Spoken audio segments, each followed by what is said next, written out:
The Guild is Maximum Lawyers' community of legal entrepreneurs who are taking their businesses and lives to the next level. As a Guild member, you'll build relationships, be held accountable, and learn strategies specifically designed to get you unstuck and accelerate your plan for growth. Members are also granted exclusive access to masterminds hosted around the country. Our next event is coming up, and we're heading to Scottsdale, Arizona. There's something truly magical about the power of these in-person connections where real-time breakthroughs happen. Picture this. You're surrounded by like-minded law firm owners tackling your business and mindset challenges together. The energy is electric, the insights are transformative, and the results are game-changing. Investing in yourself is the best decision you'll ever make. The knowledge, strategies, and breakthroughs you'll gain are priceless assets that will supercharge your practice and propel you forward. Join the Guild and secure your ticket to Scottsdale at the best possible price by visiting maxlawevents.com. Welcome to the podcast edition of Maximum Growth Live, the #1 program for lawyers who want to grow their practices. Each week, our hosts, Seth Price and Jay Ruane, tackle the fundamental questions about how to grow the profit and profitability of your law firm. To watch the program live, submit your questions, and hear the latest episode, tune in every Thursday at 3 p.m. Eastern on Facebook for our live show. Maximum Growth Live is a production of Maximum Lawyer Media.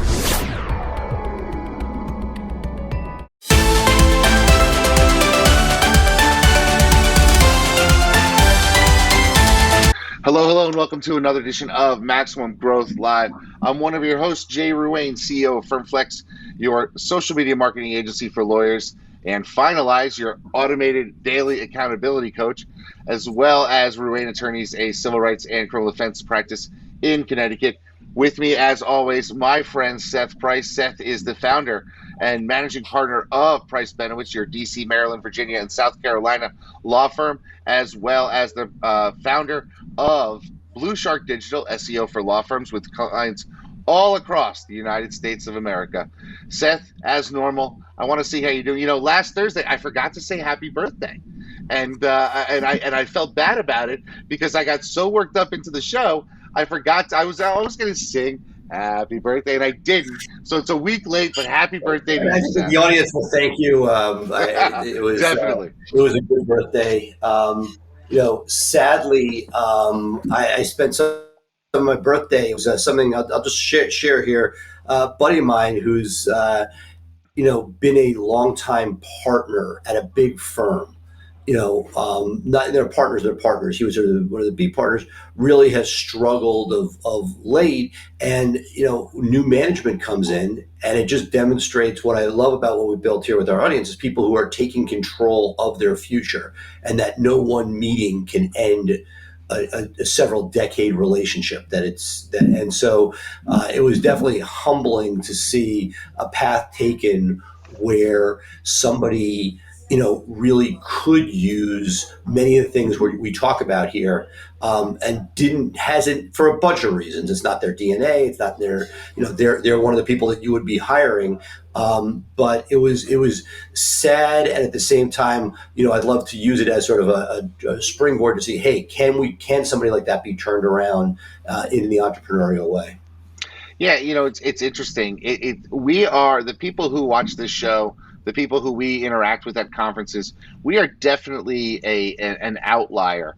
We are not the norm because we're thinking about the future in a particular way, and that actually comes to a topic that I want to talk to you a little bit about before we get to our speaker, because I think there might be some synergies there, and it's a little bit about defining who you are and where you want to go. A lot of us get into this practice and hang our shingle, and we have this passion for growth, right? I mean, it's why it's Max Growth Live. We want to grow our practices. But I think there needs to be sort of almost a step back and identify, why are you growing and what are you growing towards, instead of just, unfettered growth. I mean, and I hate to use the analogy, but unbridled growth is not necessarily the best thing. In fact, that's what cancer is, right? I mean, cancer is cells that are just replicating and going haywire, and they're just growing to grow, and that's not necessarily a good thing. But Totally agreed. I'm probably more guilty of that than most. At the same time, and it's funny because I'm coming off a call with consultants this morning. We're looking at profitability of different groups, but to another extent, is there a certain value of throwing spaghetti at the wall in different areas because you don't know what will stick? And something you always talk about is things you wanted at 45 may not be the same as 50. Something that I am seeing and struggling with a little bit is employees who were workhorses at one point. They may shift as life shifts, and that's a whole other issue. Yeah, I mean that's a big challenge as your firm sort of enters its teenage years. You will have employees that have been with you from the start, and when you're in your mid 20s or early 30s, and you are starting out a firm, you may be in a personality or a personal or social position that's different, or your staff may be, and they, for me, I spent 25 to 36 focusing 100% on my business. I mean, I was really singularly focused. I barely dated. And then I said, okay, I got my business to where I want to be. Now it's time for me to sort of settle down. I luckily found my wife and I started having kids right away and that type of thing. And then my priorities really changed. It was how much time can I get out of the office and stay away and let this thing sort of run. And I have a feeling now that I'm, 12 years into that, I'm thinking, okay, 10 years from now, my kids will be basically all set. What am I going to want from 60 onward?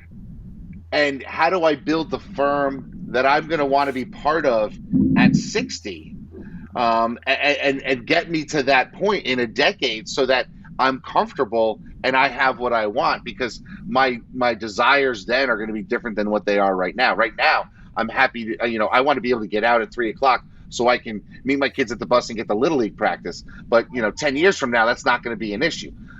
So it's really sort of a lot goes into this sort of vision. And I don't think there's enough conversation about that in our community. What are your thoughts on that? Well, I was going to say the good news is, what I have to say pales in comparison to our guest today. I think we should be bringing him out because that's, look, we've had Vern Harnish on. We know scaling up. We've seen his disciples, whether it be Traction or whether it be Strategic Coach. But until recently, I didn't even know that there was a program, that would help you sort of follow the scaling up philosophy and build that out. I knew that there were ones for larger entrepreneurs out there, that Vern Harnish had his Gazelle group, et cetera. But the idea that there are now coaches dedicated to where they are to Traction other areas, we got somebody today who can really dig deep into the Vern philosophy, which, for my money is as good as anything out there as far as scaling and culture and how to run a business and scale a business. Awesome. All right, so then why don't we do this? Why don't we take a quick break? The guest that we're going to have who's waiting patiently in the green room is Dan Hurley. He is from Stratacution. That's the name of his company. And he's been working with the Vern model for years and has really experience with all of them, all the ones that you've just talked about that we've had on the show. And I think we're going to have a really interesting conversation about, the things that you need to do to sort of maximize and grow your firm, not to borrow too liberally from our show title. But I think it's going to be a great conversation. So, folks, sit back, relax, get a cup of coffee or whatever you need, because when we come back, we're going to have Dan Hurley, and we're going to talk more about scaling up your firm. We'll be right back with more Maximum Growth Live. Have you heard? MaxLawCon is back live and in person this fall at the Ameristar Casino Resort and Spa in St. Charles, Missouri. This event is for you if you're searching for the best ways to scale your law firm and you're craving connections with like-minded legal entrepreneurs. MaxLawCon 2021 has an exclusive Guild member Mastermind Day on Monday, October 11th, with the two-day General Conference on Tuesday, October 12th and Wednesday, October 13th. These 2 days will be full of actionable, proven, strategic content from experts that have been in your shoes. To learn more and grab your ticket today, head to maxlawcon.com. The lawyers who will succeed in the next decade are the ones who are focusing on building their brands where people meet. And there is no place better to build your brand than on social media. With the FirmFlex DIY social media plan, hundreds of lawyers like you are using social media to build their brand and become the one lawyer in their community that people know, like, and trust. By spending even just 5 minutes a day on social media marketing, you can engage with hundreds or thousands of people in your local community who will need your services. By cultivating a network of followers, you build a book of business that you can market to the next decade and beyond. If you are looking for a solution to help you jumpstart your social media marketing, look no further than the DIY plan at getfirmflex.com. The DIY was created by a small firm lawyer for people just like you, helping you connect with local people online and build your brand and engage people in the topics they want to talk about, all for under $100 a month. To find out more, visit getfirmflex.com. Welcome, everybody. We're back with Dan Hurley, a scaling up business advisor. Welcome, Dan. Hey, good morning, gentlemen. You know, we've had Vern Harnish on. We talk a lot about the scaling up world. I didn't even know that you existed until not that recently. Tell me, what exactly is a scaling up business advisor coach, and how do you work with people? Well, a scaling up business advisor, there's over 200 of us worldwide.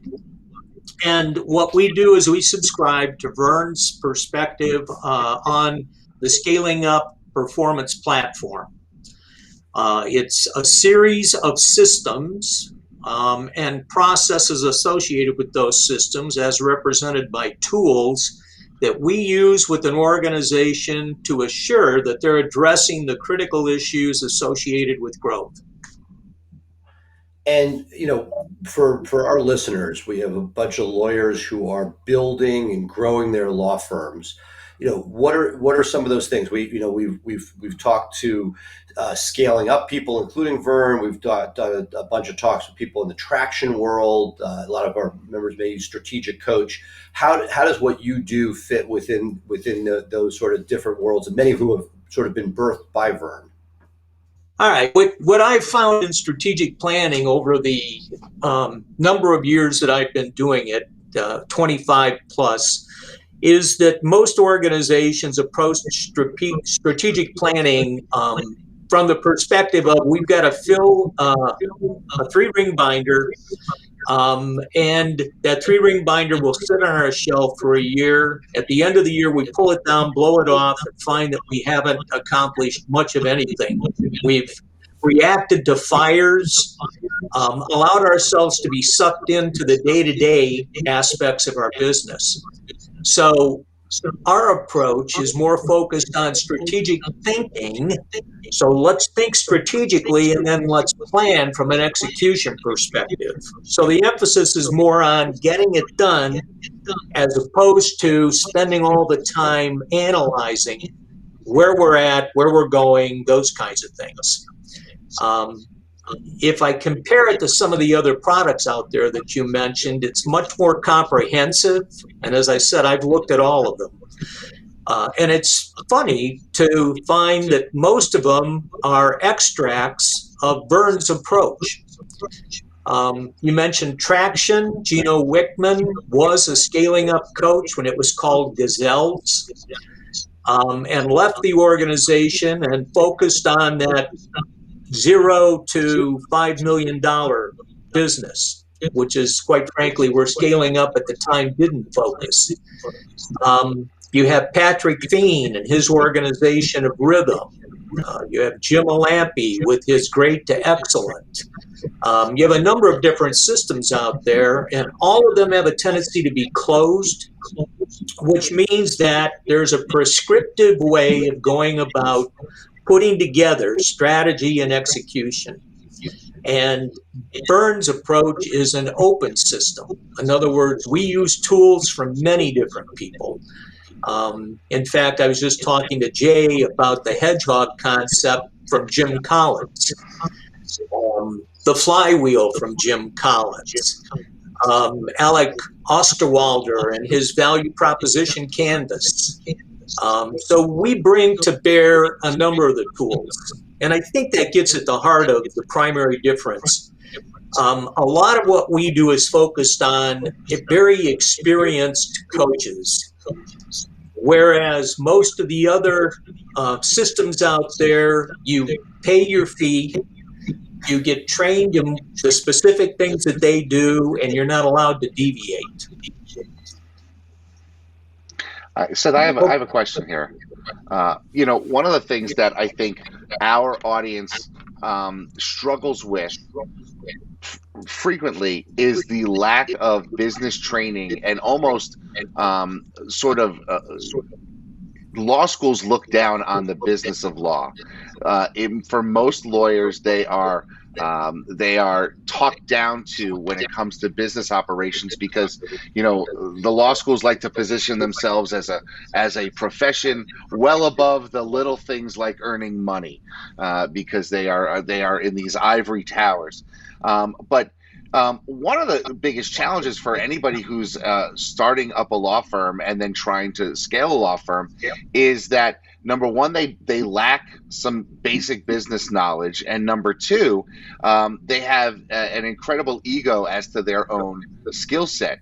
And one of the challenges that you and I talked to before we came on the air here was this idea that what gets you to a certain level, at some point, the lawyer entrepreneur needs to almost get out of their own way and bring in the talent that's necessary to actually continue to grow their firm. Can we talk a little bit about that as a coach? How do you help people identify when they are the roadblock or the bottleneck to their own firm's growth?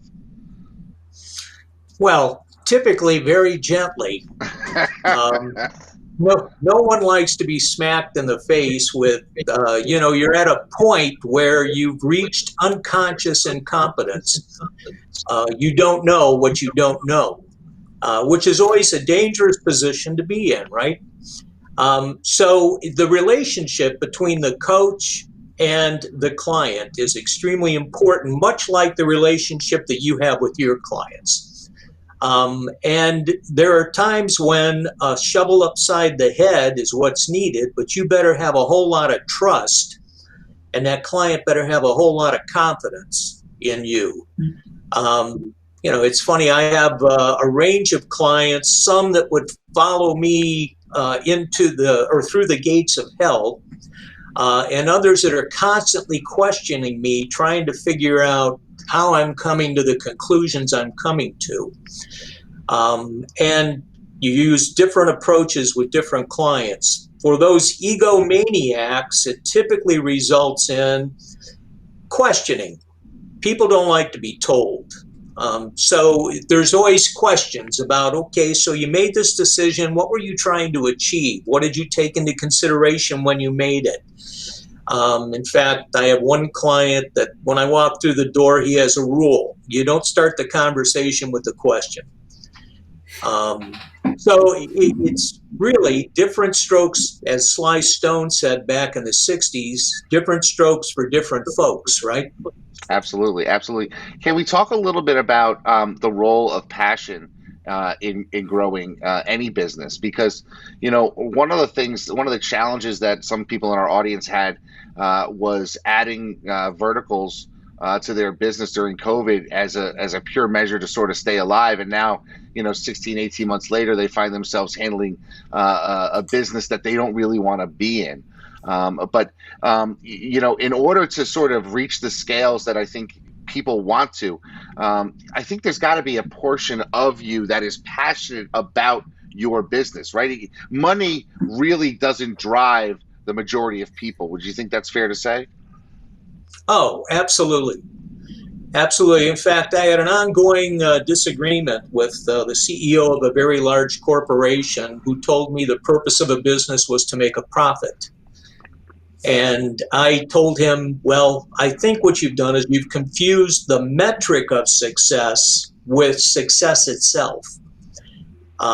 quite frankly, the purpose of any business is to attract and retain a customer or client. Now, the things that allow you to effectively run a business are how well you operate that business, and the metric that tells you you've been successful is profit. As to the concept of passion, as you and I were discussing, I'm a big follower of Jim Collins. I think he's a brilliant business mind. And Jim has this concept called the hedgehog concept. And it's really a Venn diagram made up of 3 spheres that overlap. And the first sphere is what you can be best in the world at. Okay, so what you're capacitated to really do well. The second sphere is what are you most passionate about? Or that thing that you don't need a catalyst to get you going. You just naturally migrate toward it. And then the third is, how do you monetize that? Okay, how do you establish that metric? And at the heart of that, where the overlap is between the 3 spheres, is where we typically find your big, hairy, audacious goal. Okay, so it fits very nicely and explains the importance of something like passion. If you're not passionate about it, as you and I talk, most challenges require an impetus to overcome, a catalyst. And in the case of what it is that you choose to do from a business, that catalyst is really passion. Great. Seth? Yeah, sure. One of the things a lot of our listeners and viewers sort of probably struggle with is where to start. What are some of the things, look, we've had these amazing guests on. We all know that we need more systems. Jay gets more excited than most about this, but he's right. But where do you a lot of people, they build a business, they're at X point and they're now X plus 3, how, when you see people that end up embracing and working, whether it's with you or anybody else, what are the things that you see people that make that leap well, and what are the ones that would crash and burn where they pay for a number of quarters or a year and don't really get out of it what they could? Well, one of the things that I'm most interested in working with my clients is what I call the 6 transformational enablers. Okay, we all need to have certain enablers that make the whole issues of business simpler for us, easier to overcome. And these enablers do that. I've developed these over a course of a number of years. I've been an executive coach, worked with many CEOs, and the initial question I've asked each of them gets at the heart of the first enabler, and that's clarity. And the question is, what do you want? Sounds very simple, but if I asked each of you at this point in this conversation, what is it you want? You'd probably look at me and say, what do I want out of what? Right? Out of my business, out of my personal life, out of, how I spend my money, my material goods. And quite frankly, the answer is yes. The clearer you can be about what you want, the more likely it is you're going to get it. So the first enabler is clarity. You accomplish that, it allows you to get the second enabler, which is alignment. If you're building an organization, there's really not much more important than alignment. You want your team aligned on what it is you feel is important. That allows you then to move toward focus. You can't be focused without alignment. You can't achieve alignment without clarity. Okay? When you have those 3 in place, it's time to start working on dedication, diligence, and discipline. Dedication to the business, diligence about the way the business is conducted, and discipline in terms of all of the tasks that need to be completed to assure success. So those Jay? 6 transformational enablers are absolutely critical in terms of getting started. So, I got a question for you. One of the challenges I have found in my ability to scale up my own firm is that my outlook on life and my sort of perspective on things is markedly different from the people that I employ. Not necessarily in worldview, as in, for us as criminal defense lawyers, that every life has value and you shouldn't be judged by your worst day, but more on terms of I tend to set audacious goals and want to march to them, and my employees want to be led. They don't want to be the one who is out in front making moves, and I find it a challenge in understanding their perspective, because I'll give them a task and expect them to just go and accomplish it, and they keep coming back to me saying, be involved, we want to know we're doing the right thing, and I'm saying, look, I've moved beyond that. I'm going to something else. How should the leaders deal with those types of challenges when the employees keep trying to pull you back into the business, but your job, I guess, is to be the visionary? Are there roles in each functional business that should be sort of defined so that the business owner can say, okay, this person's going to do this, and I'm going to be able to sort of be the visionary? Does that kind of make sense? I'm struggling to sort of communicate it, but I feel like I keep getting pulled into the weeds, and that's not my best use of time. But yet my employees, despite me giving them as much opportunity as I can, they constantly seek me out to be in the weeds with them.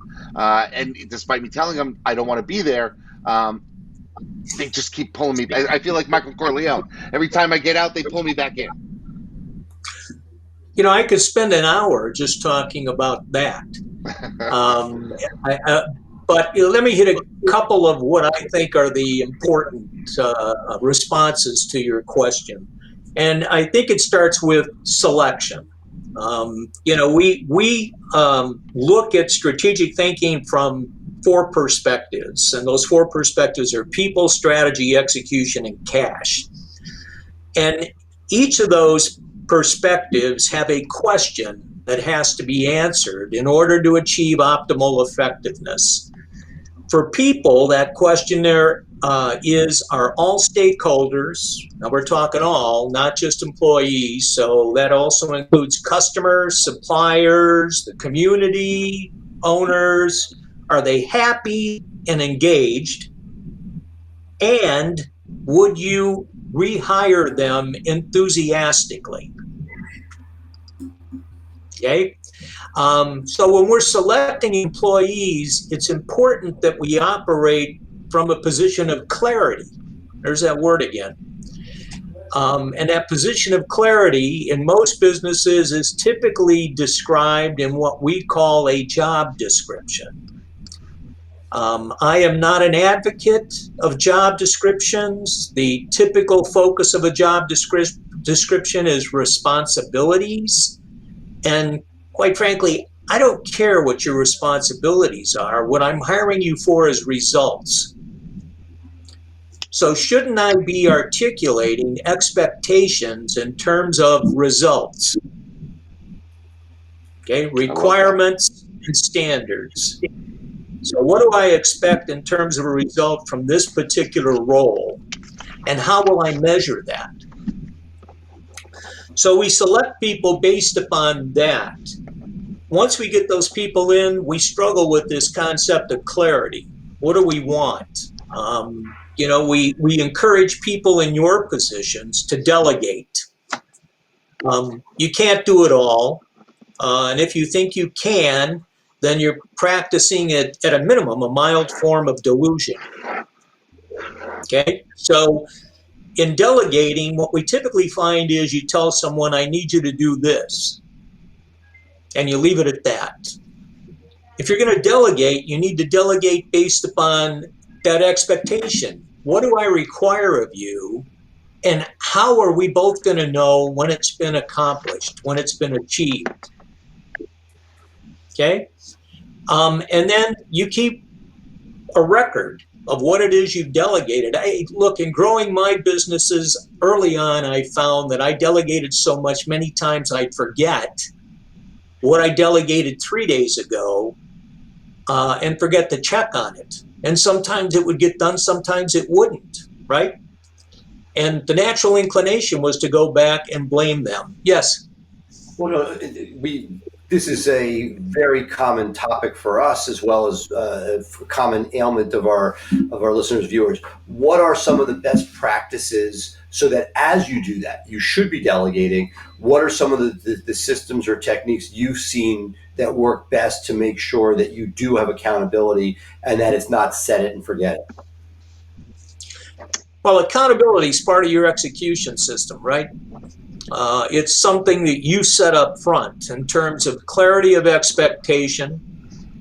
I have a performance model that I use that was developed by a fellow named Gary Rumler out of the University of Michigan Institute for Social Research. And what Gary says is that 90 to 93% of all issues in organizations can be attributed to leadership, because leadership's responsible for setting those expectations, putting people in situations to perform, providing a consequence for both positive and negative performance, and then issuing feedback. Okay? I was trying to be more granular. And that, look, I get that. But are there any things, I'm sure that, like, we have people out there, because what you just said resonates with me, I'm sure with Jay, where you set things in motion. You have your systems, but are there any systems that you have seen, checks and balances? Because as a busy growing leader, there are things that you sort of may put to people. Are there any sort of techniques or methodologies that have been more successful for leaders on the micro level to make sure that the different things they put forth actually come back and are accomplished? Yeah, well, I think you're not probably going to like my answer, but I'll give it to you anyway. And that is, we have a saying, and that saying is delegate and do so effectively. If that can't be done, automate. Okay, whatever it is you're trying to get done, automate it. And if that doesn't work, look to eliminate it. Okay, so delegate, automate, eliminate. And quite frankly, from an accountability perspective, that's a choice. You choose whether to hold someone accountable or not. So it's really not a system issue. It's a human issue. And most of my clients have problems holding people accountable. Whether it's clear and unclear as to what they were asked. Is it because they forget what they've delegated, or is it because they just don't have the backbone to hold somebody to the feet to the fire and say, I need you to do this? Well, it's probably a combination of both. I find that if you look at that from the perspective of a continuum, it runs the range of that continuum. I've got some clients who have a certain behavioral preference. Are you familiar with the DISC instrumentation? Oh, yes. And that would be an S, right, on the far end of the continuum, whose locus of control is external, not internal. So they're all about others. And taken to extreme, that leads to a martyr syndrome, where I'll throw myself on any sword. It's really not your fault. I must have been unclear. I must have not given you what you needed, kind of thing. I have clients that are like that to the other end of the spectrum, where, the beatings will continue until morale improves. So, the point about accountability is it's a choice. And I was just talking to a client yesterday in your field of endeavor, and I said you have a tendency to get what you accept. Okay? People are going to give you what you accept. And so if you don't hold them accountable, they're going to expect that they're not going to be held accountable, and they're going to perform accordingly. That's interesting that you bring that up, simply because I think the nature of some lawyers, and this is something that's interesting. It's happening in my personal life with some extended family members going through a divorce, and I'm looking at it from an outsider's perspective, and I'm saying, there's going to be conflict, but the people and the other extended family members, they live their lives trying to avoid conflict, whereas I, as an attorney, understand there's always going to be conflict. I can have Right. conflict with some of my best friends, and it has nothing to do with how I feel about the person.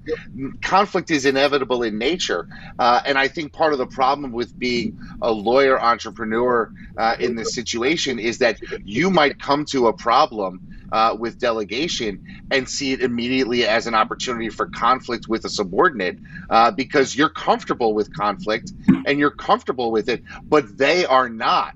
And so conflict to you is not something that's necessarily a bad thing, but it can really hamper your business if the people you have in it that are trying to shut down in the face of conflict. You think that's a fair way to sort of read the situation? Yeah, as I look at the whole issue of conflict, I think there are societal norms that we've adopted over a period of years that has moved us to the point where, if you think of conflict, it's really a continuum, right? In my mind, it starts with contention. Now, contention is healthy. We have a mild disagreement. You have a perspective, I do, and what we try to do is work with each other to come to a common understanding. We move from contention, if we're unsuccessful there, to confrontation, where now we're a little more aggressive around the language we use, our body language, the way we use our body to support our messaging, maybe intonation, cadence, those kinds of things. And if that doesn't work, then we move to what we know as conflict, which is really, your hands around my throat and, mine around maybe your shirt. But our societal norms have led us to believe that whole continuum is conflict. So in essence, what it's done is it's made contention, which is healthy in organizations, sort of an unacceptable practice. So I think what you're describing is this whole societal norm that anytime you disagree, that's conflict, and it's not. Yeah, I think that's a huge takeaway for our audience, that inevitably when you're trying to grow your practice, when you're trying to grow your firm, there's going to be contention, and that's a good thing, and that's a positive thing, because it's through that you can have breakthroughs that can elevate you above your competition and take you to a new level. And if it devolves into conflict, that isn't necessarily something that you can get a benefit from. But if you can thrive through the contention, you can really take yourself to another level. So my last question for you, before we send it back to Seth to wrap it up, is a little bit about, when you first approach a new client, someone who you're going to help sort of get to that next level, is there something that they have to focus on first? Like if someone were to call you up and say, I want to start being coached by you, I want to get to that next level, and I've already been able to sit down and do this, what would help somebody who's coming into your method of helping them scale up? What should they do before they call you?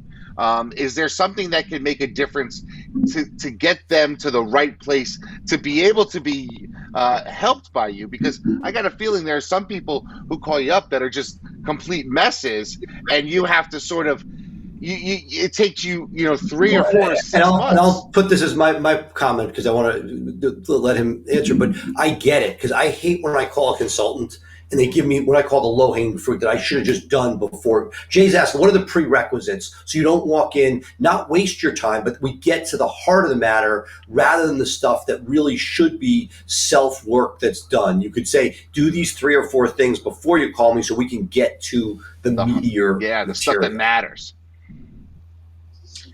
Yeah, well, we talked about it earlier. First and foremost, you really need to get clear on what you want. And I mean, what result do you want to see? So many people call it a vision, right? I don't really care what you call it. Just describe what it is you want. What's this look like when you're done? If you can identify specific things that you want to see, that's wonderful, because when I walk in, I typically find that they really don't know what they want. And we have to spend an inordinate amount of time. And as you know, your business is no different than mine. Time is money. An inordinate amount of time trying to figure that out. So first and foremost, figure out what you want. If you're going to start working on something that we might continue to work on the core. Understand your why. What's your purpose? My particular purpose is to effectuate extraordinary results by creating conditions for success. That drives everything I do. Okay, so I'm all about creating opportunities for you to be successful. So your purpose, your values, what are the guidelines, the principles that guide your business that if violated would require you to terminate a relationship, whether it's an employee or a client? Okay, what do you want to achieve? What's that BHAG, and how far out is it? In some cases, I have clients that are preparing to exit the business, right? And they're looking at a 5 to 8 year horizon. Well, they're very different than the 35-year-old who's planning on being in business for the next 25 years, right? So if you do those 3 things, actually 4 things with clarity, you're off to a very good start. I can then step in and say, okay, you've got a big piece of it done. I understand what you want to achieve. I'm clear on how best to go about that and where to start now. And we can get off to a much more efficient and effective start. Well, this is great, Dan. Thank you so much for your time. We'll make sure to put a link to your organization in the comments, and the insights have been invaluable. Thank you so much, Jay. We'll be back soon with more of Max Growth Live. In this world today, if you want to grow your business, you want to grow your firm, you want to take on more cases and make a bigger impact, you have to have a digital blueprint. Statistically, throughout the time that we've been working with Blue Shark Digital, our law firm, the Atlanta Divorce Law Group, grew over 1,400%. Seth and his team have years of experience in this area. Blue Shark is truly a part of the firm, so I don't consider Blue Shark any different than the employees in my office. Well, Seth, that was another phenomenal conversation. I mean, I got to tell you, like I said, I took notes, and it's rare on these conversations that I take as many notes as I did today. But a couple things jumped out at me.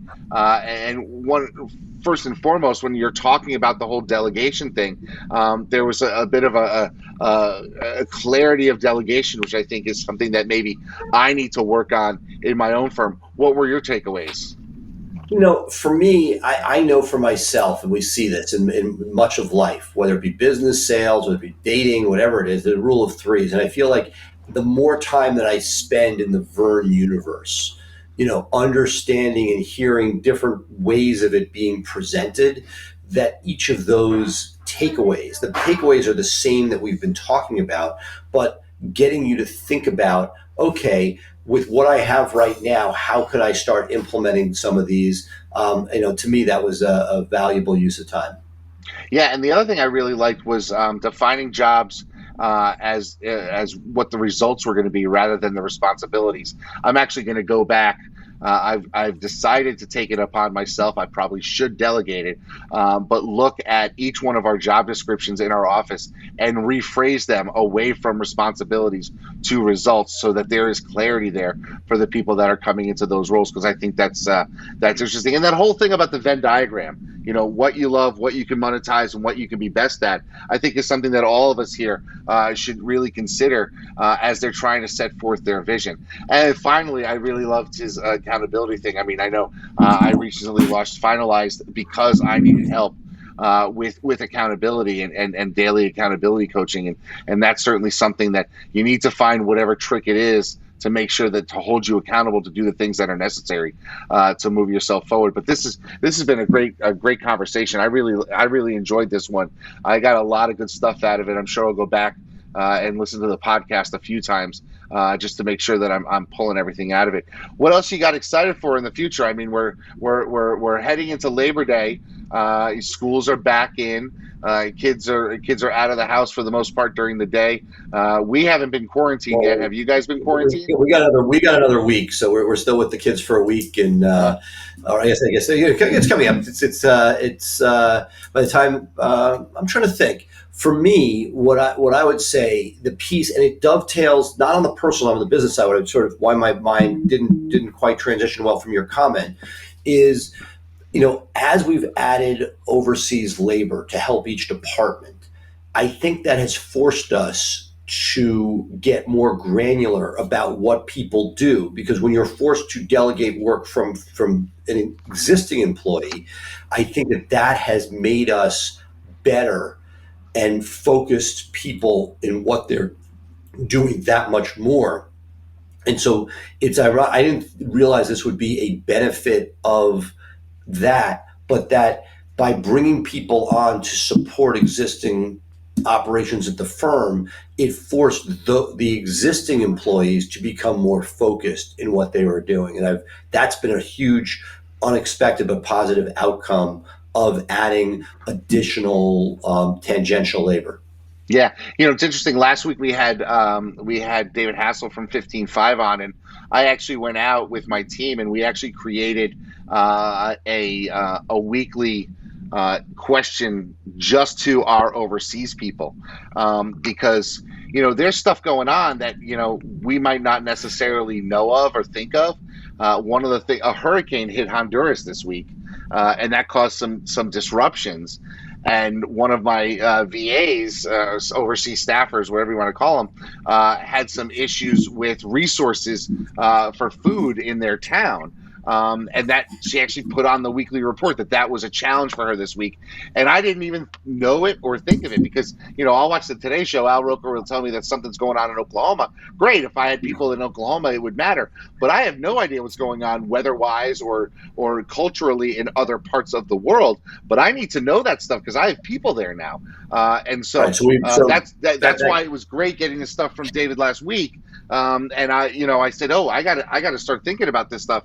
And when I sent that out and I started getting responses, I got a couple of DMs directly from my overseas people saying, thank you for thinking about me. Thank you for engaging with me like this, because it shows me that I'm really part of this team.